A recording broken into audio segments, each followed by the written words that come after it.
Hey everyone, and welcome back to another video. So it's been a few weeks, the raids have came out, Mythic Pluses came out, the dust has somewhat settled on the launch buzz, so it's finally time for my thoughts on Legion as an expansion.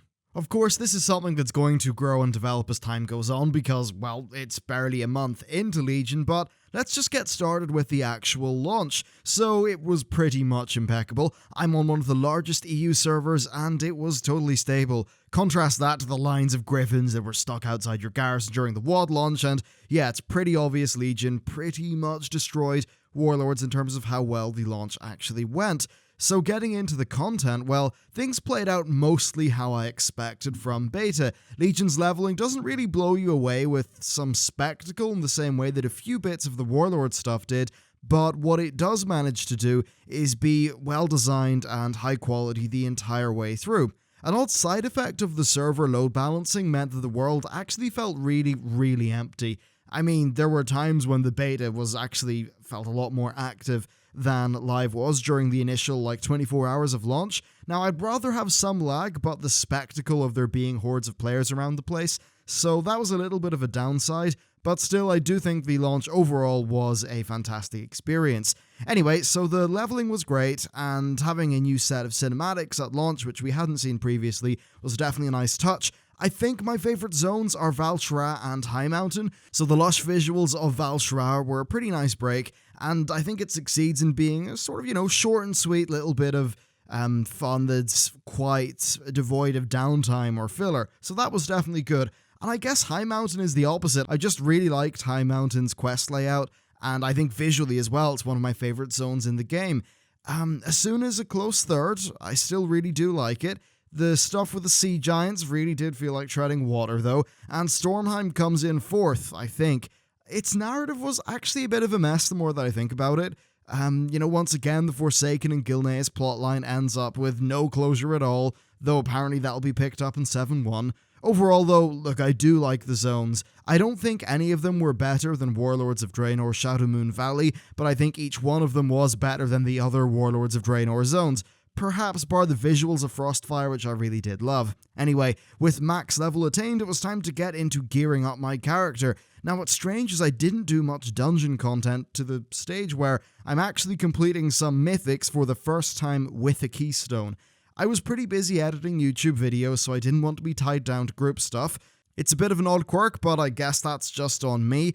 And I'll have some really glowing things to say about the dungeons later on in the video, so I mainly geared up through some heroics, but mainly the world quests, while I also spent some time working on the profession content and then of course on Suramar, and I really enjoyed this process. The world quest system is a massive leap over the daily content. The ability to pick and choose where you go and what you do is really nice. Overall, I think it's been a blast. The emissary quest stuff is good too. I definitely do like how they stack, but I think the rewards are a little bit dull. Perhaps adding a pool of vanity items, pots, flasks, feasts, gems, stuff like that to spice it up would be a good idea.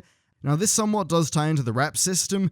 I think it's better than Warlords, but I also think it's one of the worst incarnations that reps have really been in the game. Now, we're definitely, we're not just grinding mobs or doing something dull like that. That's definitely good, but I think that with the reps, it's not a problem because they've been reduced to being such a small part of the game.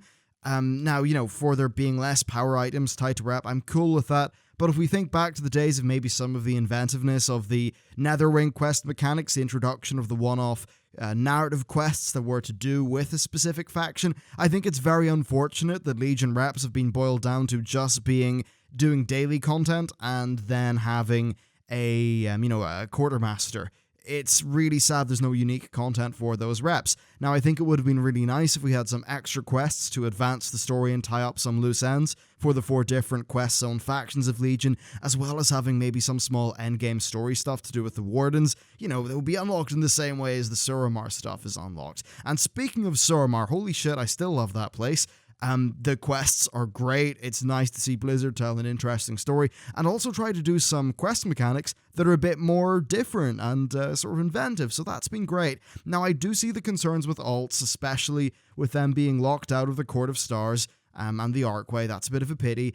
Still though, I've kind of already said my piece in Suramar, my thoughts haven't really changed, so let's move on to the class order halls. Simply put, the quests are fun and the mission table stuff is really boring, but it's kind of inoffensive because it plays such a small role in the game comparative to Warlords of Draenor. Now, I'd still rather have it be replaced with some sort of other mechanic, the mission table stuff, and I found that it hasn't really taken or added to my experience that much. It's just kind of been a thing which is there, and it takes up a bit of time. Now, it's taking up that time without giving me much enjoyment in return, so I'd rather it just wasn't a thing or was replaced. The story quests are great. It's been really cool having class-based content, so more of that would be great in the future, provided Blizzard can make enough of it without also sacrificing any other major elements of the game. So moving on, professions have been really quite good so far. I've enjoyed the gameplay, but I'm a little bit disappointed about how the new prospecting works. I think they wanted it to feel a bit less predictable so that it was kind of like striking gold whenever you get gems, but in reality, I think it's just ended up being kind of frustrating. I expect I'm going to have quite a bit of fun playing the auction house, crafting things, and sort of getting back in the saddle with all of that stuff. And also, Bloods of Sagaris, they're a bit of a drag in my opinion. I didn't really like the BOP Motes of Harmony in Mists of Pandaria, so it's really a similar situation here.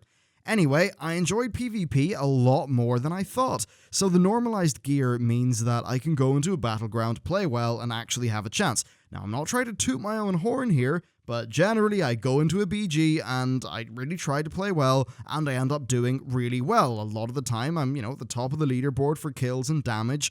In the past, your effort and your game sense was rewarded a lot less if you hadn't got PvP gear, because it really all hinged on how much of that PvP gear that you had. So I think this has made me a lot more interested in pursuing PvP. Also, the PvP world quests that have involved other players have been pretty cool as well, and have served to be a pretty decent way to also level up my honor talents. Now, speaking of the honor talents, well, I really like that system, and I think I like it a good bit more now, because they've made it so the prestiging no longer resets the talents. I think that's quite good. Overall, I'd say that for a casual PvP player, this is a far more engaging system, and it will probably, if I was to estimate, get a lot more people into that system. There's sort of fewer barriers to entry, and I think the gameplay overall has been improved in its quality. Next, let's talk about artifacts. So I think they're pretty great so far. Leveling up your second or third weapon is pretty fast on your main character, and world quests do seem to drop an abundance of relics that you can kind of get started with on another weapon.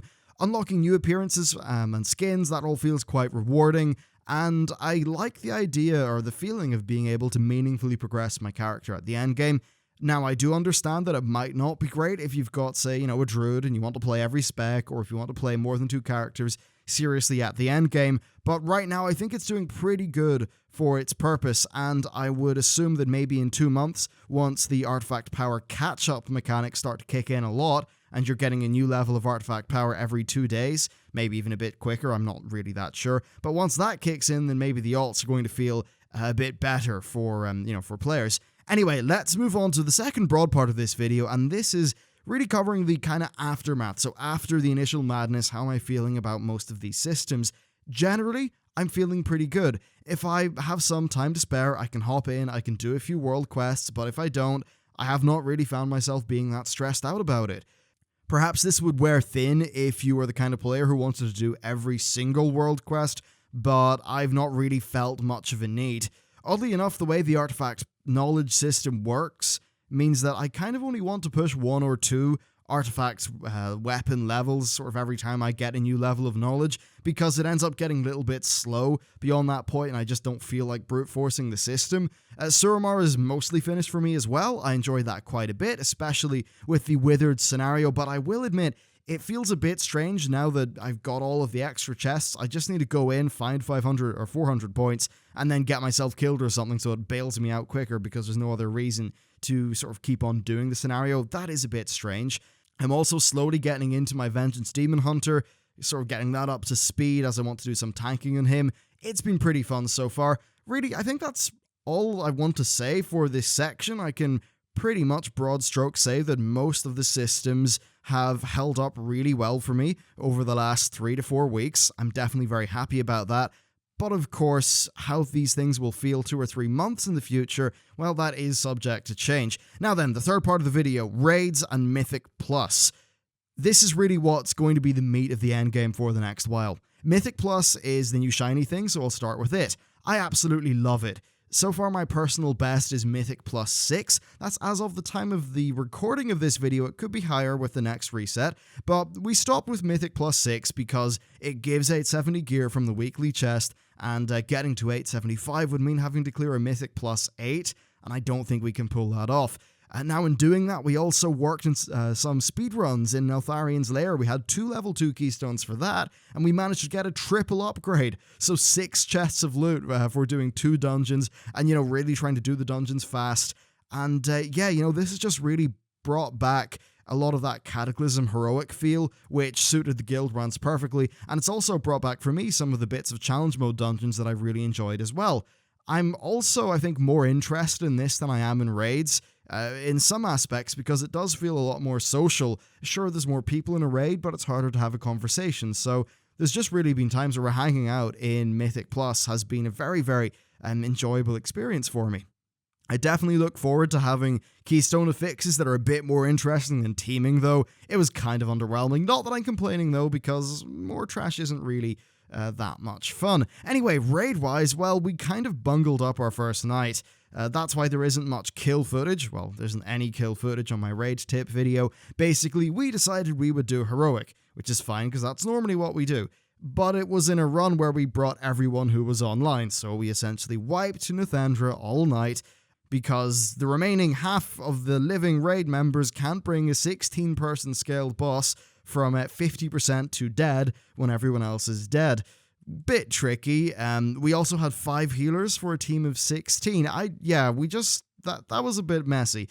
So the good news is that everything has been properly replanned, and we have a really good plan. We are going to be doing heroic runs with the members who are kind of the more serious raiders twice per week, and then we're going to be just bringing everyone through a normal run once per week. I'm not really concerned with clearing through content fast as far as the number of resets goes, but I think what we are concerned about and what we do want to do well is progress fast in terms of the number of hours we actually spend inside a raid. So 2 nights per week of super high quality raid time, and then 1 night to bring the whole crew through so we can get people geared up and, ideally, be able to bring people up into the main team after getting them some normal gear and getting them some experience in a raid. Now, so far, Emerald Nightmare itself looks really cool, and it seems to be a repeat of Highmall, with it being relatively accessible with well-communicated mechanics that do a good job of introducing people to raiding. I think that's really good. I think that's actually ideal for the first raid of an expansion. It should be about getting people into the system so that it's something we can build upon with subsequent raids. Now, I've got no reason to suspect that Emerald Nightmare as a whole, Trials of Valor, or Nighthold will suck, so yeah, raiding, awesome as ever as far as I'm concerned. So for the endgame content, we pretty much only used to have raiding and the rated PvP. We now have Mythic Plus on top of that, and I think for many people, we will also have the new PvP system. While that isn't new, I think a lot of people who wouldn't normally do PvP content will now be doing PvP content. So overall, the endgame of World of Warcraft seems a lot more robust and sustainable with Legion. Blizzard have definitely built a strong base in which to build a long-lasting game that does a good job of retaining players. That's definitely something that's exciting to think about. And that brings us on to the fourth part of the video, and that is the future. Well, I cannot speak much to it because, it's the future, but I think the future is looking quite good. So 7.1 is coming, likely within the next 2 months, and I really like the idea of short raids with the Trial of Valor. I think it's really cool that a short raid can offer high-quality raid gameplay in a way that's very easy to digest. So that's pretty great. Having a massive raid like Dungeon's going to be brilliant in the form of the new Karazhan, doubly so because, well, it's Karazhan and people love that. And I'm sure the world content will at least be on par with what we've seen so far in Legion. So yeah, 7.1 is looking really good. And it will take us right into Nighthold, which is going to be launching very early 2017. So I'm assuming sometime in January maybe for Nighthold. We'll then just have to see what happens with the content that comes out. I would like 7.2 to be a small patch with non-raid content that comes out like a month or 2 after Nighthold, and then 7.3 to be a full-on like raid tier patch with loads of content that's maybe, 5 months after Nighthold, 4 months, something along those lines. and we don't really know what Blizzard's plans are after the Nighthold release, but it certainly seems like they do have a better plan than what they had going into Warlords of Draenor. So that's at least like peace of mind, I suppose, so far, especially given how well the last month, in my view, has went for World of Warcraft. So overall, I think that Legion is one of the best expansions that Blizzard have created, at least, thinking about sort of thus far within Legion. Time will obviously tell. Wrath and TBC are, I think, long enough in the past that they were meeting a different set of expectations and criteria when it comes to how we appraise them critically. We can't just do a one-to-one comparison between, say, TBC and Legion. I mean, we can do that comparison, but it's not going to mean anything because in the days of TBC, what people were looking for from World of Warcraft was different, and their expectations were also different. So while TBC and Wrath might lose out on paper, I don't think it's a fair comparison. The market of 2016 is super different to the market of 2007 and 2008. Plus, with the end of Wrath and start of Cataclysm, we saw a pretty broad modernization of World of Warcraft's game systems. So I think there's kind of there's an old school WoW and there's a modern WoW, and that modern WoW is something that was creeping in throughout Wrath, but, Cataclysm onwards is kind of modern WoW. So out of Warlords of Draenor, Cataclysm, and Mists of Pandaria, and then Legion, I think Legion so far is doing the best as far as its launch content goes and the playability of that content, and then the near future in terms of what we know has been confirmed. Even think about the first patch of Cataclysm. That was some dungeon revamps that didn't really do much as far as new art goes. Well, with Legion, we're getting a dungeon revamp, a really big one, which seems like a revamp with a lot more effort put into it. We're getting a new raid. Yeah, it's a small one, but still a new raid. We're getting some world content as well. So overall, yeah, I think Legion's doing really well, and I'm extremely excited for the future as far as World of Warcraft goes, and then, of course, making content for World of Warcraft. Because, it's refreshing not having your kind of part of your day-to-day job being tinged by it's Warlords of Draenor, it's not that good. That definitely made making videos on Warlords a bit harder, a bit less exciting. But now that there's a really exciting game to make content about, I'm definitely feeling a lot more enthused for the World of Warcraft channel than I really ever have been. So yeah, that's pretty much it, guys. Thank you very much for watching. Let me know what your thoughts on Legion are so far down in the comments. And with that, I'll see you next time.